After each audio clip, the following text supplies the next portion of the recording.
If a small flock of cartoon bluebirds didn't help you get dressed this morning, that just means you haven't yet listened to Fine Tuning with Jim Hill and Drew Taylor. No, the black dress slacks, please. Thank you. And now, Jim Hill. Welcome to Fine Tuning with Drew Taylor, your one-stop shop when it comes to animation news and commentary. I'm Drew's co-host, entertainment writer Jim Hill, and he and I are recording the show on Friday, March 1st. There's been a ridiculous amount of animation news this past week, but before we get started here, I have to ask, because we made such a big deal about this as part of last week's show, but how was Minnie's Moonlight Madness? Well, it was great. It was freezing. It was an unseasonably cold night in Southern California. In fact, when we left the Hyperion Theater, the cast member said, "Bundle up. It's going to be in the 30s tonight." And so that was great. Okay. So, for the first time ever, being bungeed to three other people helped because of the body warmth, the heat coming off of people. Okay. So it was great. It was a little bit different this year. You didn't have to run back and forth and get your clues. You got all your clues at once, so you could kind of like strategize your battle plan when it came to which areas of the park you were going to go to. I don't know how we haven't gotten our ranking yet, so this will be an ongoing topic of conversation. So hopefully by the next show I'll let you know how we did. But I think I held my own in the trivia questions, and we had a great group. Shout out to Scott Schlesinger, who's a big fan of the show, who was on our team. So it was really good. Okay, so what was the toughest piece of trivia? There are little things like how much. And you can use your phone, and so we were Googling some of these things frantically, but how much is the fish, that net of fake fish in Pacific Wharf? I still don't know if we know the answer, so people are going to have to chime in. Stuff like that. There's also like a fake barber shop in one of the shops on Main Street that has a pennant. And what school is that from? And it turned out it was Princeton. Oh my God.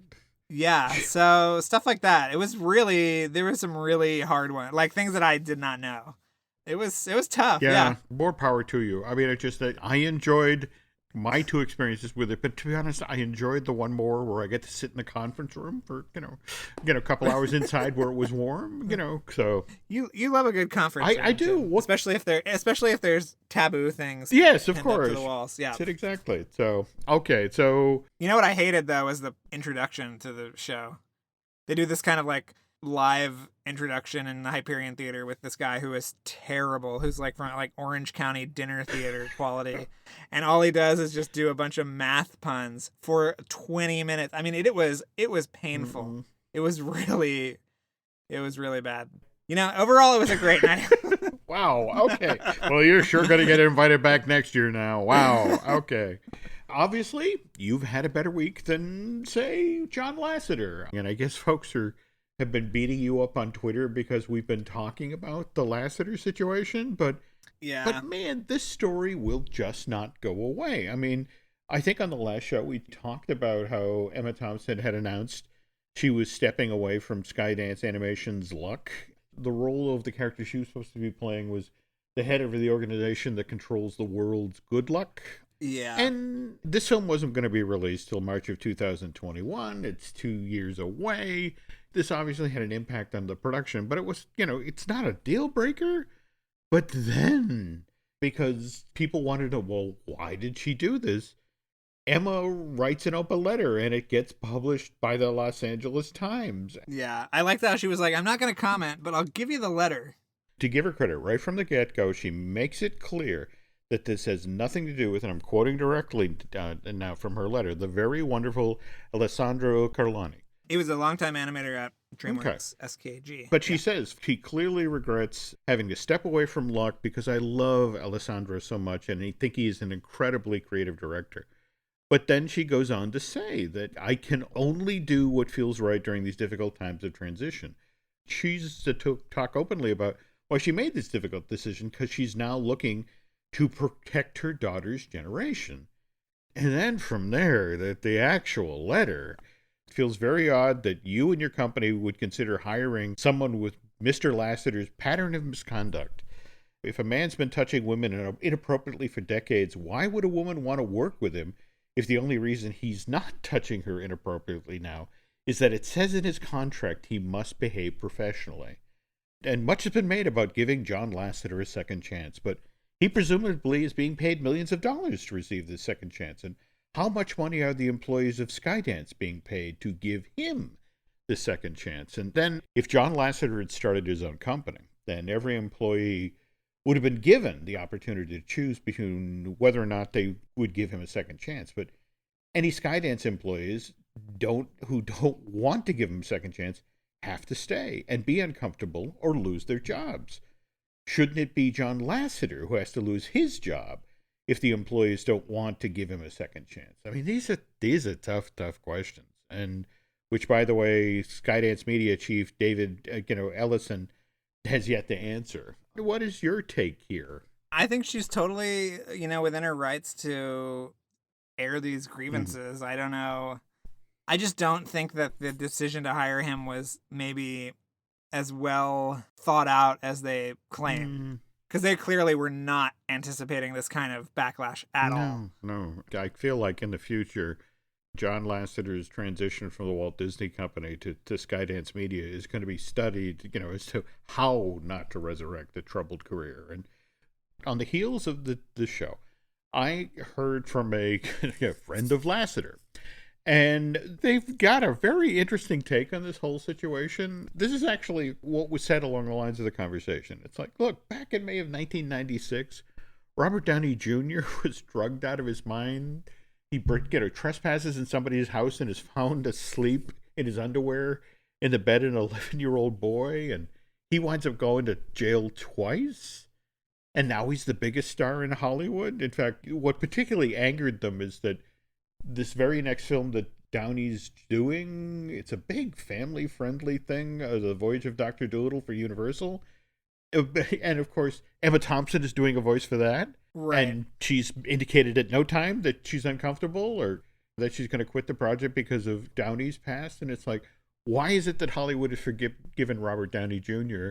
and not John Lasseter? And I think you pretty much summed this up. Yeah, I mean, I think that he was screwing up his own life, and he wasn't screwing up anybody else's. And, he actually did go to jail and seems pretty repentant, and now has a very rigorous juice, schedule that he does. I mean, he really has turned his life around in ways that people can see, and I think people can tell on screen. And from the beginning, I don't think Lasseter has taken those steps to apologize to people in the same way. And what was interesting was this week, the Pixar story is on Netflix, and I was rewatching it, and oh my Lord, produced in 2007, right after Disney bought Pixar.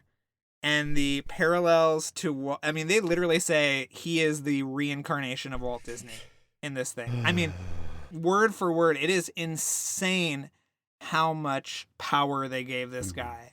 And it's really sobering to watch now in light of everything else. Poor Leslie Works. I mean, I love her documentary. She does such great work, but you're right. I mean, that was the narrative that was being put forward. But at the same time, you and I were talking earlier about, of course, we watched the Academy Awards, and it's important to acknowledge that Pixar took home the Best Animated Short for Bao, and the director and the producer.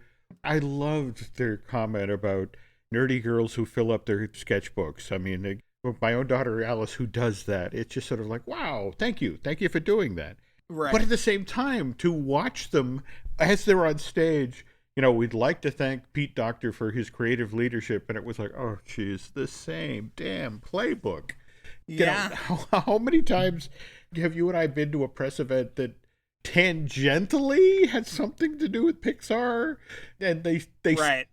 Frozen's Christmas Adventure. And, John, it was all John. Yeah. I mean, it was part of whatever speech you gave, that you gave your obligatory nod to John Lasseter. And to give you some idea of how the world has changed, so here the director and producer Bauer backstage, and somebody in the press scrum, when they're backstage after they've won their awards, asked about Lasseter, and they shut him down in a heartbeat. It was just sort of like, this guy had nothing to do, with this short. John was gone by that point, and this was all ours, and boy, the world has changed in Emeryville. For the better, I hope. But yeah, here's hoping. Here's hoping. All right. So, and now I guess it's time to move to the trailer park because there's a lot of interesting trailers that have dropped over the last week or so. So, talk to me about Angry Birds 2. What did you think of that one? I mean, I thought it was fine. It featured a new character, a kind of ice bird character that Leslie Jones is voicing.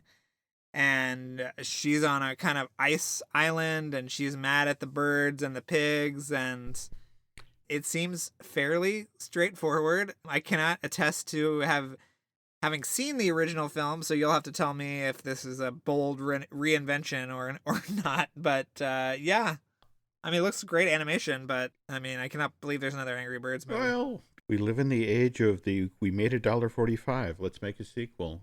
How much of the whole frozen bird in a frozen place and throws ice balls and that sort of thing, how much of that do you think is, Frozen 2 is looming?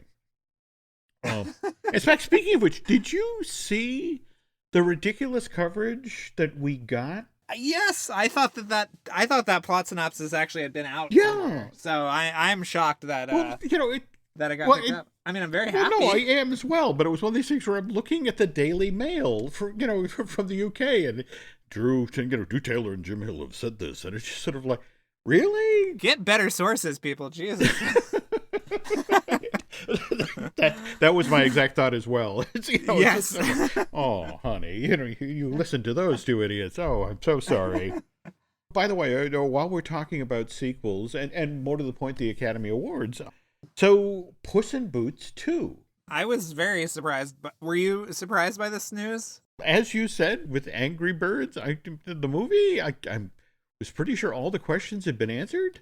But on the other hand, pleased as hell is who they selected for their director. Yeah, this is Bob Persichetti, who is one of the 3 directors of Spider-Man Into the Spider-Verse, someone that Phil Lord and Chris Miller called the soul of the movie.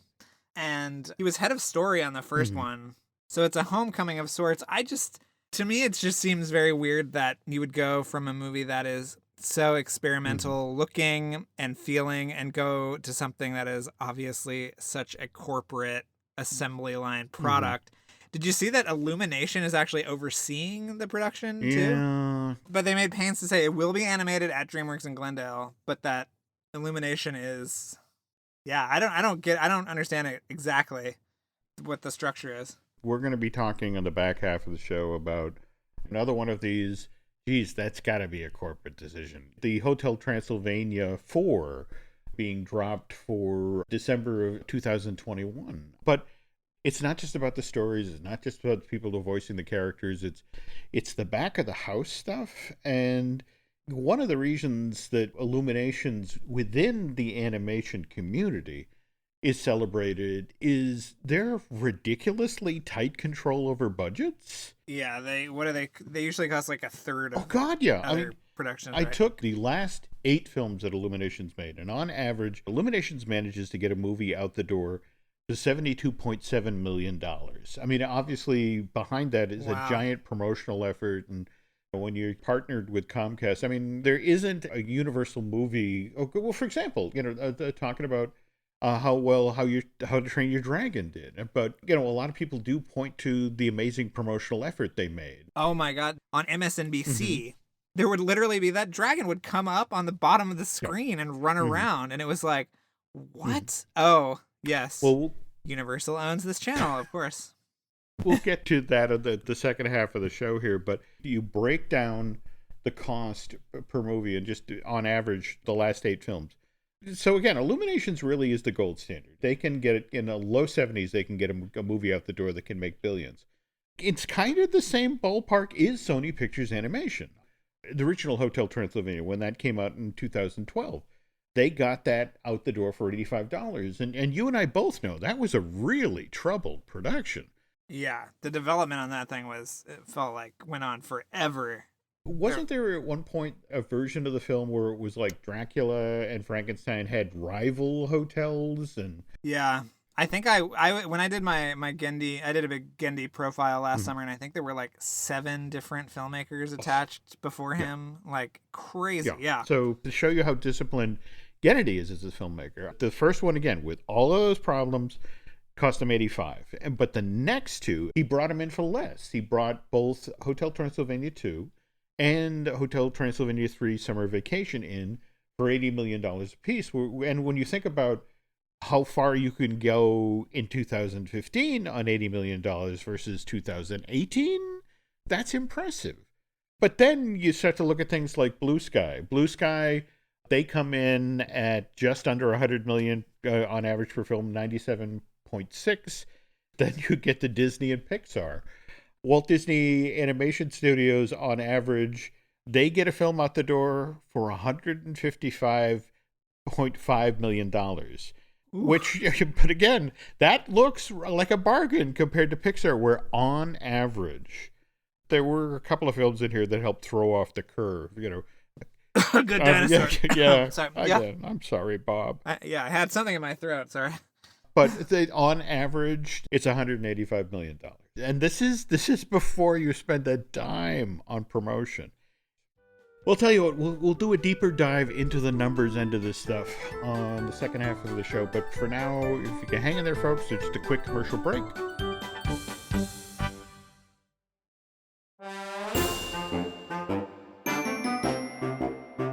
We were talking just a little while ago about Hotel Transylvania 4, and likewise, here's Puss in Boots 2 being greenlit.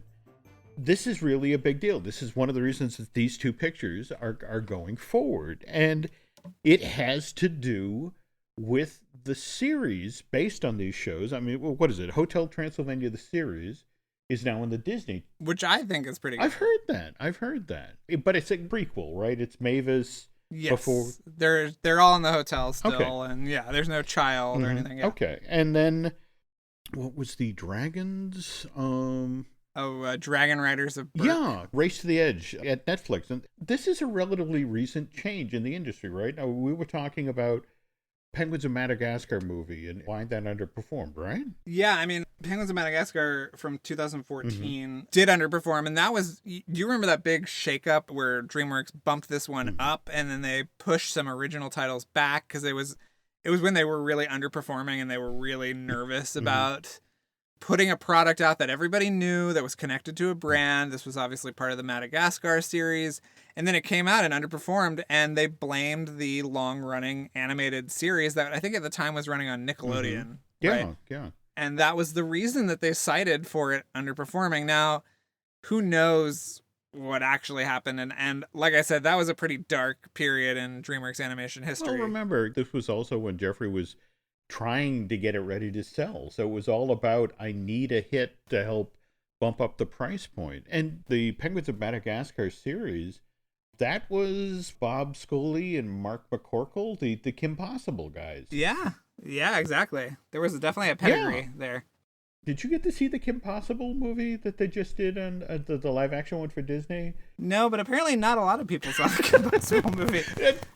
Ratings were not great, is what I've been told. That perhaps is true, but it was worth it for one thing. They got Patton Oswalt to come back, and again, he voiced I want to say Professor Demeter in the original series, and Patton actually played the character he voiced on the series, which I thought was kind of cool.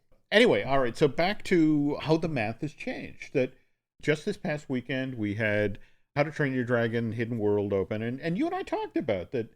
They had announced the numbers, the projected numbers, and they initially thought they were going to fall between how the original How to Train Your Dragon did in 2010, right? And and then how in I think 2015 the second one did, and it was, I think the first one was 35, the second one was 37, so they were like, okay, split the difference, it's going to hit at 36, and we got a 55. Yeah, that's crazy. Yeah, but they credited the reason that a lot more people came out to this one is, yes, they had sold it as the emotional conclusion, and let's be honest, as you mentioned with the NBC and that sort of thing, Universal did a brilliant job of promoting this thing, but they're actually crediting the fans of the Race to the Edge, the Netflix show, for turning out. Yeah. Because to that generation that is watching movies and television shows on their phones, on their tablets. This is all the same. Well, in a weird way, it makes me think of you've been following, I'm sure, that the Netflix / AMC Breaking Bad movie that's coming out. And Vince Gilligan said, without Netflix airing those seasons in between seasons of the show, it would never have been as popular. So we owe a huge debt to Netflix, and that's where the movie is going on the service. So it's really interesting. Yeah. So this is why supposedly, again, that we're getting the Hotel Transylvania 4, which we still don't know if Kennedy's coming back. We do not know. He has 2 movies in development at Sony, The Black Knight and Fixed, but no clue. I hope maybe I don't hope he comes back. I mean, the hell he should do his other movies. That's what I think. I remember getting to talk with him about his Popeye movie and how wonderful that was going to be.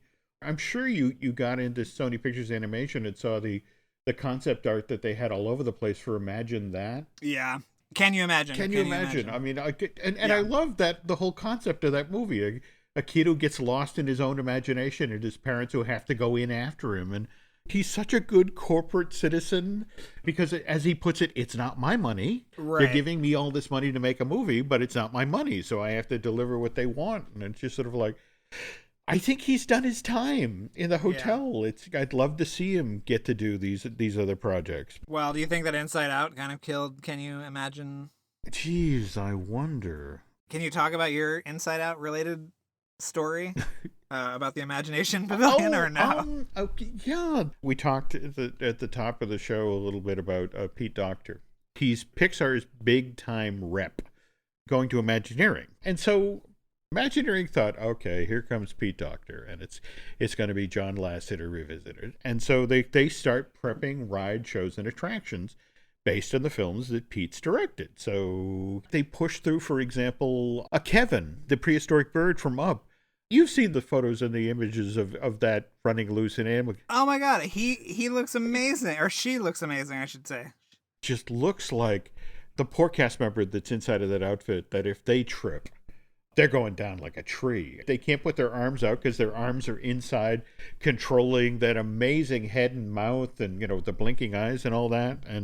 But while we're talking about characters of the park, you've seen the images of the Toothless that's at Universal Studios Hollywood, right? Oh, yeah. Yeah. Oh, yeah. I am impressed as hell at the size of that thing, and they really did some amazing detailing, but oh my God, that thing looks like torture to be inside of. I assume that if you're a really bad Universal Studios Hollywood employee, it's time to get in Toothless. I feel like if you did a lot of Pilates, though, that would sort of be an extension of your training. Anyway.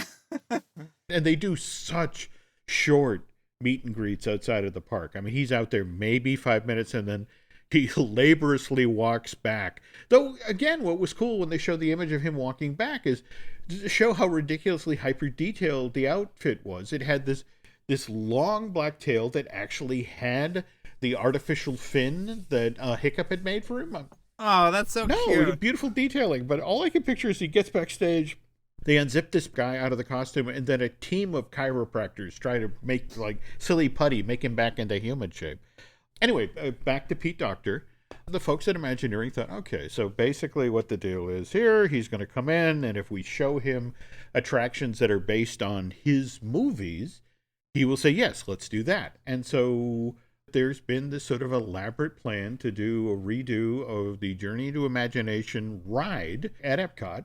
Just change that into an Inside Out attraction. Yeah, this has been planned since at least 2015, before the movie even came out, so yeah. The story that I have been told is they bring Doctor in, they do the whole pitch, so it ends and Doctor's like, but this is the Figment ride.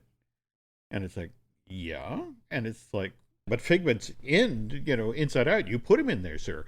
So we'll, of course, do the same thing. We'll make sure Figment is a cameo. It's like, no. This is the Figment ride. He's this beloved character at Epcot. Why would you completely get rid of Figment? And it was one of these things where they kind of blinked at him, where it's like, we're talking about spending, $100 million on an Inside Out right here, celebrating your film. And it's like, no. You guys don't understand Figment. People today really still love Figment. And under his order, there was actually a survey commissioned And it was like Disney asking, how well do you know Figment? How well do you know this character? And that sort of thing. And sure enough, all this intel came back like, no, people still love Figment. And so it's like doctors insisting that, no, I don't want an Inside Out ride.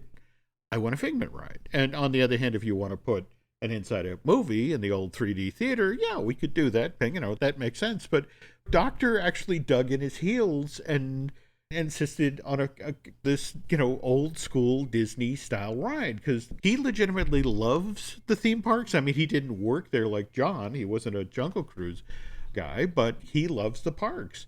But he wants the parks that he loves, and God help us, he's an Epcot guy like you, Drew. Yes. What's wrong with these people? It's an amazing story. Well, do you want to tell us what you thought of the Pokemon trailer? Oh, God, yeah. Before we leave? Yeah. Again, back to Trailer Park here. The more I see of this movie, I'm legitimately getting a kind of a Roger Rabbit vibe off of it. It's exactly what I was going to say. That was the exact kind of comparison that I had. What a cool looking movie. You've seen the couple of scenes with Mr. Mime that they've cut in. There's the one scene where they're interrogating him in what looks like a warehouse, and there's another scene where he's miming that he's fallen off his bike and he wasn't wearing his helmet or that sort of thing.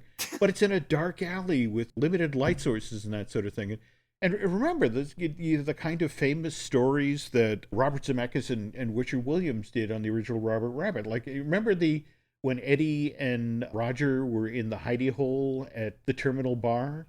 Yes. There's an easy way to do this. They just sit under the light and they have their scene.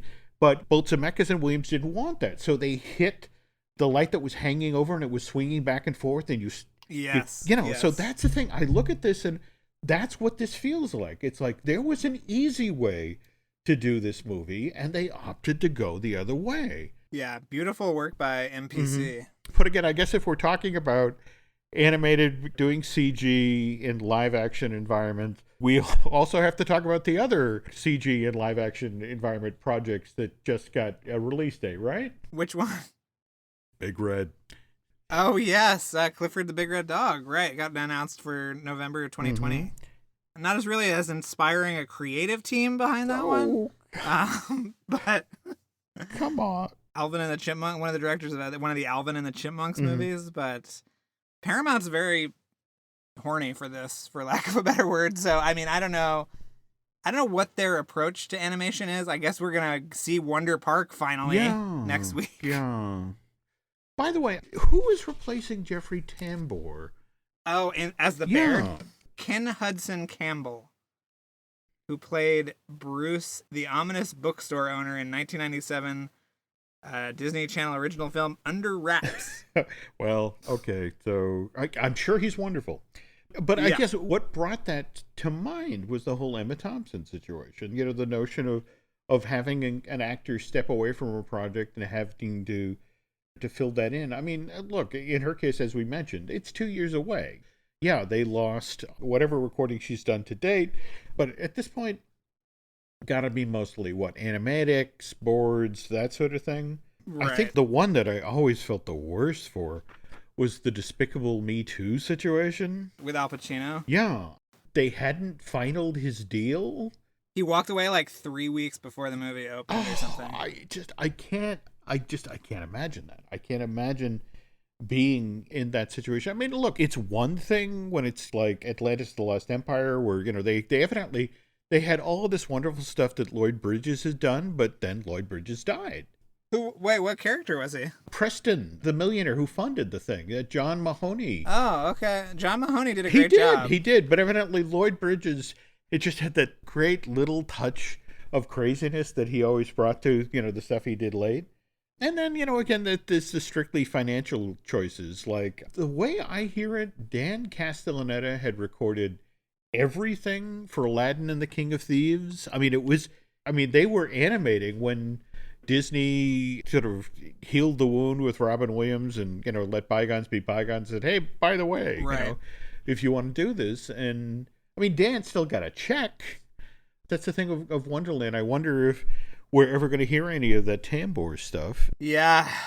I mean, I wonder what because the story with Despicable Me 2 was that Benjamin Bratt was actually lip syncing to the character that had already been animated to Al Pacino's dialogue. You know what that brings to mind is, remember how they actually brought Mike Myers in to replace Chris Farley on Shrek, and then what was it, like 3 months before it was released, Myers comes to Katzenberg and goes, I don't like this voice. I want to redo Shrek. And it was like Katzenberg smiled and took it. I guess they added $2 million to the budget. But it was the same thing. It was like, we cannot reanimate this. You have to match the lip sync.